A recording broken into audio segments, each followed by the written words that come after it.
Who is Mother Rosaria and who is Gertrude? Are they one and the same? Before we can answer this question, we first need to define Gwynevere as the Queen of Lothric. Upon joining the Princess's Guard Covenant in Dark Souls 1, we receive the Ring of the Sun Princess, which reads, "This ring is granted to those who enter a covenant with Gwynevere, daughter of Lord Gwyn, and the Princess of Sunlight." The Princess of Sunlight Gwynevere left Anor Londo along with many other deities and later became wife to flame god Flann. So we know she has long left Anor Londo, and if you were twisted enough to attempt to kill her in the first game, you would find out that she's just an illusion anyway. So here we establish that she is not in Anor Londo. I also want to point out that yes, we know the Queen of Lothric is married to Osiris, not flame god Flann, like the old ring says. I don't want to read too much into that right now. Maybe we'll tackle that at another time. It could or could not still be the same guy, or who knows, maybe the divorce rate is higher than our own in Lothric. We'll just have to look past this for now. The other thing we will reference from Dark Souls 1 is the Divine Blessing, which says, "The goddess of sunlight Gwynevere, daughter of the great lord of sunlight Gwyn, is cherished by all as the symbol of bounty and fertility." Now let's read the description for the Divine Blessing in Dark Souls 3. "The Queen of Lothric, married to former King Osiris, was initially revered as a goddess of fertility and bounty. After giving birth to Ocelot, her youngest, she quietly disappeared." The two descriptions are not word for word, but are undoubtedly similar, which thus leads us to believe that Gwynevere is in fact the Queen of Lothric. Finally, we'll look at the Sun Princess ring in Dark Souls 3, which says, "Ring associated with Gwynevere, Princess of Sunlight and eldest daughter of Gwyn, the First Lord. Gwynevere left her home with a great many other deities and became a wife and mother, raising several heavenly children." So now we know that the heavenly children of the Queen seems very likely to indeed be Gwynevere's. So now, if we believe that Gwynevere is the Queen of Lothric, then we know she's directly related to Rosario and Gertrude. The miracle Bountiful Sunlight reads, "Miracle taught to knights by Gertrude, holy maiden to the Queen. The heavenly daughter is said to be the Queen's child." Then the miracle Divine Pillars of Light, which we'll reference again later, says, "Miracle of Gertrude, the heavenly daughter." So I don't believe that maiden and daughter to the Queen are mutually exclusive, but rather harmonious to one another. At the end of Ringfinger Leonhard's questline, we are summoned to his world to win back Rosaria's soul from him after he's murdered her. Where is it we find him at? You guessed it. The same chambers we found the illusion of Gwynevere in Dark Souls 1. These things just can't be coincidence anymore. To connect Rosaria to Gwynevere, we simply need to acquire the Soothing Sunlight miracle, which says, "Special miracle granted by the Princess of Sunlight. The miracles of Gwynevere, loved as both mother and wife, bestow their blessings on a great many warriors." Which also, I might add, insinuates further that Gwynevere is the Queen of Lothric, who had several heavenly children, as we now can confirm her as a mother. Anyway, the Soothing Sunlight miracle is only acquired after transposing Rosaria's soul, which directly relates her to Gwynevere. Now that we know both Gertrude and Rosaria are connected to Gwynevere, let's try to unravel why I believe they are one and the same. The Obscuring Ring is a covenant reward you receive after turning in 10 pale tongues to Rosaria. It reads, "It is said that Rosaria, the Mother of Rebirth, was robbed of her tongue by her firstborn, and has been waiting for their return ever since." Now, if we read the covenant item itself, the pale tongue, claiming tongues as trophies was originally the practice of an infamous troop of invaders who offered them to their speechless goddess. So we know Rosaria is considered to be mute, but now I want to take a closer look at her physically. It seems she is intentionally attempting to hide her eyes from the player's view, and while her hair wouldn't completely obscure your vision, she does not seem to notice you are there.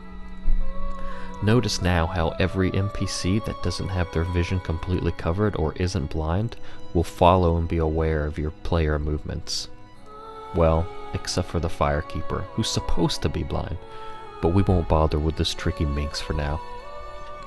All this leads me to conclude that Rosaria is blind as well. The Mother of Rebirth, both blind and a mute, would be a fair assumption. Let's go back to Gertrude's Miracle Divine Pillars of Light, which reads, Miracle of Gertrude, the Heavenly Daughter. The Queen's holy maiden Gertrude was visited by an angel who revealed this tale to her. Despite losing both her sight and her voice, she was determined to record this tale. Ordinary men cannot decipher her fragmentary scrawl, nor comprehend how it became the foundation of the angelic faith of Lothric. So from this description, we learn that Gertrude is both blind and a mute. Can you see where I'm going with this? To discover more about Gertrude, let's take a quick look at the Winged Knight armor. Armor of the Winged Knights, named for their appearance who swore themselves to the angels. Worship of the divine messengers was viewed as heresy in Lothric, and unrecognized by any of the 3 pillars of rule. This is believed to be why Gertrude, the Heavenly Daughter, was imprisoned in the lofty cell of the Grand Archives. So now we know where Gertrude was kept. Upon finding her cell, we find a single corpse in the midst of hundreds of feathers, containing the miracle divine pillars of light. We could believe this to be the corpse of Gertrude, but I believe not. Or maybe it is, but if we believe her to be the Mother of Rebirth, then that corpse certainly wouldn't mean the end to her existence. It could possibly be a corpse of one of her captors, or possibly the corpse of an assassin sent to kill her. That, or her escaping, would both explain why the cage's door is open and why there's a hole in the roof. We know that the grub-like humanoids are directly associated with Rosaria. If we read the description from the staff that the grub sorcerers use, it reads, Staff of the Man-grubs who guard Rosaria's bedchamber. Their holy symbol is formed at the tip. 2 things we get from this. 1, they guard and protect Rosaria. 2, if Rosaria isn't a goddess herself, or the face behind the angelic faith in Lothric, what then is holy about the symbol on their staves? Now I want to point out what we can see if we drop onto the rafters just below the cage Gertrude was imprisoned in.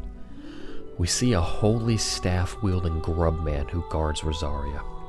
Certainly he didn't take a wrong turn at the road of sacrifices and somehow ended up here.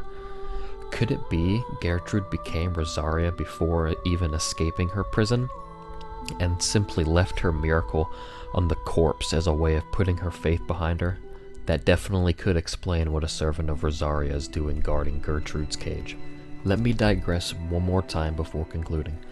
This is a theory I haven't put too much thought into, but it still at least has something to do with what I've been talking about. And that would be, who is Rosaria's firstborn who allegedly took her tongue?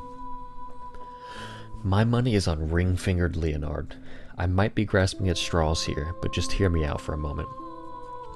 If we read the description for his silver mask, it says, In his youth, Leonhard suffered grave burns to his entire body. His face in particular, which he hid beneath this mask, was terribly scalded.